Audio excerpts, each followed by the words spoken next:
Hi everyone, today we're going to show you a few different ways to layer your adhesive vinyl for multicolored decals, signs, and more. The first and most popular tried and true method is to use a sheet of parchment baking paper, or you can also use a lighter colored non-stick sheet that's used for pressing heat transfer vinyl. This method is also great for large and small applications of any kind.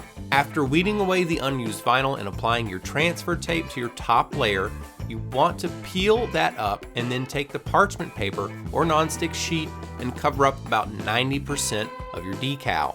You can then slide the top layer and sheet over the top of the bottom layer and look through that sheet and ensure that you have the correct positioning.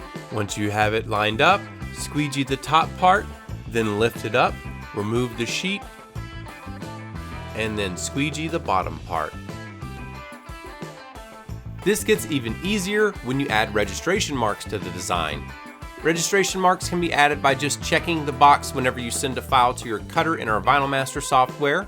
Then all you have to do is leave 2 of them uncovered by your sheet and then line up each registration mark before removing the sheet and pressing it down.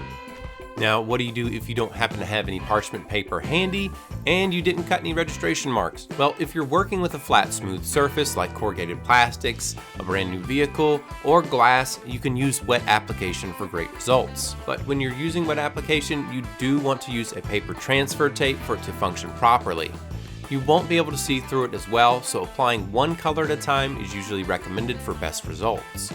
For this example, we applied the bottom layer to the glass using our clear transfer tape.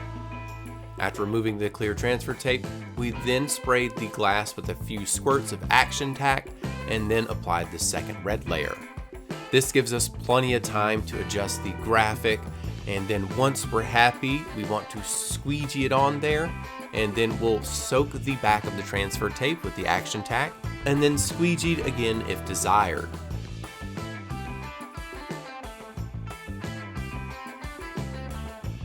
Then finally, we have the old-timers way of just laying it down on top of each other and then lining them up through the backer. Once you have that lined up, you just want to tape the top layer in place over the bottom and then slit the backer down the center, and then we're just going to use the hinge method to apply each half with caution. You want to be extra careful when using this method because one false move can lead to an air bubble or some type of mistake that could cause you to have to recut and reweed everything from the beginning. Feel free to contact us using the information found here on your screen, and thank you so much for watching this. Have yourself a wonderful day.